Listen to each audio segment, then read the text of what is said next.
Hi everyone, ఈరోజు bun dosa and tomato పచ్చడి ఎలా చేసుకోవాలో మీకు చూపిస్తాను. సో దానికోసం 2 కప్స్ ఆఫ్ బాంబే రవ్వ తీసుకొని ఇలా వాటర్లో నానబెట్టుకున్నానండి హాఫ్ అన్ అవర్. ఆ తర్వాత 1 కప్ పెరుగు తీసుకున్నాను అండ్ సాల్ట్, జీలకర్ర, బేకింగ్ సోడా, ఇంకా ఆనియన్స్ ఈ విధంగా కట్ చేసుకోండి, పచ్చిమిర్చి, కరివేపాకు అండ్ కొత్తిమీర. సో ఇవి ఇంగ్రీడియంట్స్ అనమాట. సో ఈ బన్ దోశ అనేది డెఫినెట్గా పిల్లలకైతే నచ్చుతుంది, పక్కా ట్రై చేయండి ఇంట్లో. ఇలా మనం నానబెట్టుకున్న బాంబే రవ్వ ఉంటుంది కదా, అది మిక్సీ జార్లో వేసుకొని గ్రైండ్ చేసుకోవాలి.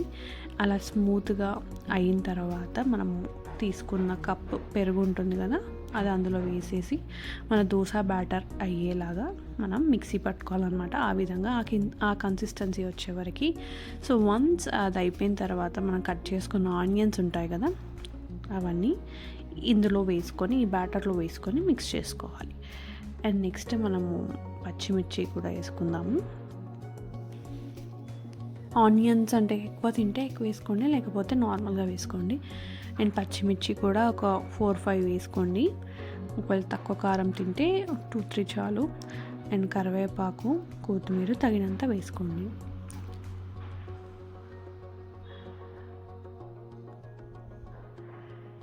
అవన్నీ వేసుకున్న తర్వాత మనం చక్కగా కలుపుకోవాలన్నమాట. జీలకర్ర కూడా ఇంపార్టెంటే, అరగడానికి యూస్ అవుతుంది. సో జీలకర్ర తప్పకుండా వేయండి.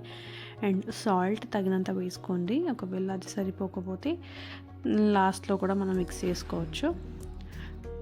అండ్ బేకింగ్ సోడా అన్నాను కదా, సో దోశలు ప్లఫీగా రావడానికి ఇది అండి. సో ఇది ఇంగ్రీడియంట్ తప్పకుండా వేసుకోవాలి, సోడా. సో ఇలా వేసుకొని మంచిగా మిక్స్ చేసుకొని దోశ బ్యాటర్ లాగా అయింది కదండి, ఆ విధంగా మనం దోశ వేసుకోవచ్చు. సో దోశ బ్యాటర్ అయితే మనకి రెడీ అనమాట. సో ఇది సైడ్కి పెట్టేద్దాము ఒక కాసేపు అలాగా. అండ్ టమాటో పచ్చడి కోసం నేనైతే పచ్చిమిర్చి, అల్లం, ఎల్లిపాయ, ఇంకా కరివేపాకు ఈ విధంగా రోస్ట్ చేసుకున్నాను ఒక ప్యాన్లో. ఆ తర్వాత జీలకర్ర, ఆవాలు,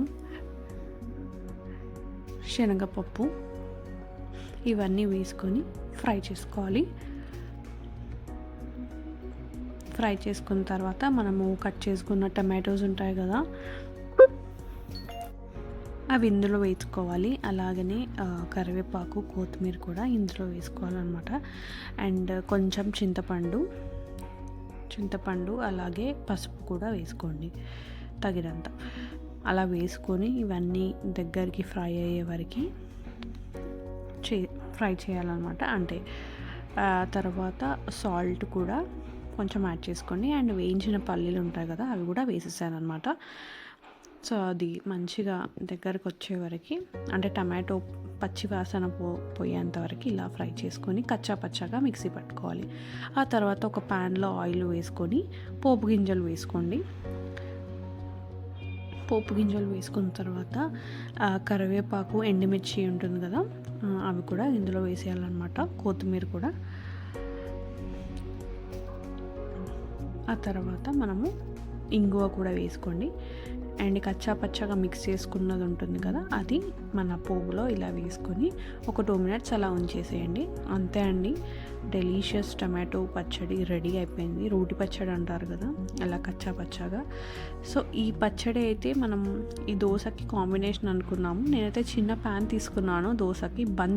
బన్ లాగా రావాలి కాబట్టి చిన్న మినీ ప్యాన్ ఉంటుంది కదా, అందులో వేసుకొని ఈ సైజులో వేసుకొని మనం చక్కగా ఆయిల్ వేసుకున్నాను. ఒక 1-2 minutes తర్వాత ఏంటంటే ఇలా ప్లఫీగా మనకి బన్ దోశ అనేది రెడీ అయిపోయిందండి.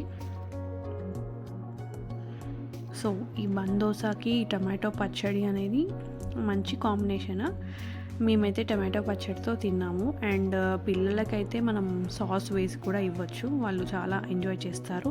If you like this, please do subscribe to my channel.